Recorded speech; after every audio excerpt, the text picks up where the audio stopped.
because the Skyway was after the Pro Class, that must have been early '84. Because by the King of the Skate Parks, which I think was '84. Yeah, it was '84. Yeah, I was already in a GT and fully like 47'd out. You know. Yeah. I was. It all happened pretty quick. That '84 was a big year for me, like as far as moving forward.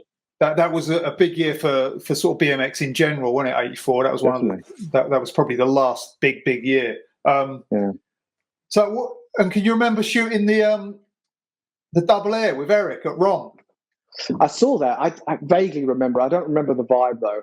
That day, but I do remember, and you touched on it a little bit earlier, that there was BMXers like Craig and Nick Jeffries and that whole vibe of professionalism, and we certainly looked up to them because they were very good. But then there was like myself and Nick and Eric Steele that were a bit more sort of rugged, and we were looking at BMX slightly differently, and we had a bit of a anarchistic sort of view towards BMX. We didn't like the quarter pipes. We didn't like what the UKBFA represented, and so we were trying to present a different side of BMX. So there was a bit of not a rivalry, but yeah, like when we saw Craig and those guys showing up in their outfits, we were kind of like the antagonist of them, like we try to create a different vibe, from the really clean cut professional look. Because I didn't feel like that didn't make sense to me. That was racing, Yeah. And we were a little bit more. We wanted to be a bit more hardcore. And growing up in London and South Bank and being around skateboarding, it was like, nah, that's not really the way the BMX should go. That's not the direction. It's not the direction we felt was right. Yeah, and it was quite interesting because when I spoke to Craig, he also didn't think it was the direction either. Right. But he eventually came to the dark side. He saw the light. It was so, because I always assumed like somebody like Craig would be like, yeah, this is what BMX is, but it totally wasn't. It was just like a bunch of adults kind of thought, well, what do we do with this? Right, we're going to have to do it, and they kind of put it in a box.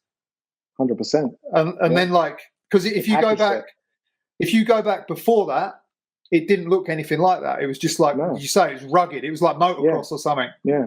I mean, we just wanted respect, and so our angle was totally different. So it was less commercial, and that whole vibe for us, looking at those guys when they showed up in their uniforms, and there was probably a little bit of jealousy there, if we're being honest, because they had all the killer bikes and they showed up in a van, and it was very professional.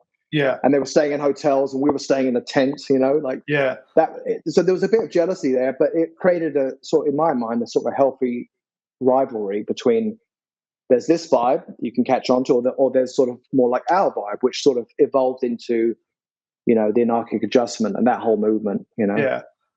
Well, I think it's a more appealing vibe for the most part to people who want to ride BMX. I think that's what I thought. Yeah, and it would only be natural that you might be a bit envious of those people because they seem to have everything, But then you can also bat off that fact that like, are these like we were the same. We'd be like, fuck these guys, fucking hotel rooms. We're doing it real. We're in the tent. We're doing it because we love it, And it's a similar thing that you're saying. Yeah, very similar. And I think the epitome of when that really came to a head and became very apparent was like Mons Jam, Yeah. When those guys showed up in the van, professional uniforms, and then I can't remember exactly what happened, but Hawkins left, and we're like, yeah, fuck off, like this is our shit, And it wasn't against Craig at all or any of those guys. I mean, Craig and I, we became really good friends, for a long time. So it wasn't about that. It was just like, that's not our vision. And obviously that wasn't his vision either. And I think Craig stuck with it for quite a while, I think,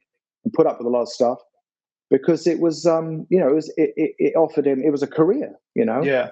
And it got him to America, it got him to King of the Skate Parks. I mean, it got him to do a lot of things that we all wanted to do, but we couldn't, we didn't have the resources, And even with like sponsors like Phase 7 and GT, it's like, I think maybe we got paid a couple of times to do a demo here and there, but most of the time it was just like free product. That was it. That was the limit of our sponsorship, was like free product, and maybe you get paid. Or maybe, they pay for lunch or something if you do a demo in a school. And that was it. That was the peak of professionalism. But then you had Craig and then later Neil and Carlo that was just like on this different level. So, yeah, there was definitely some sort of friendly rivalry, if you like.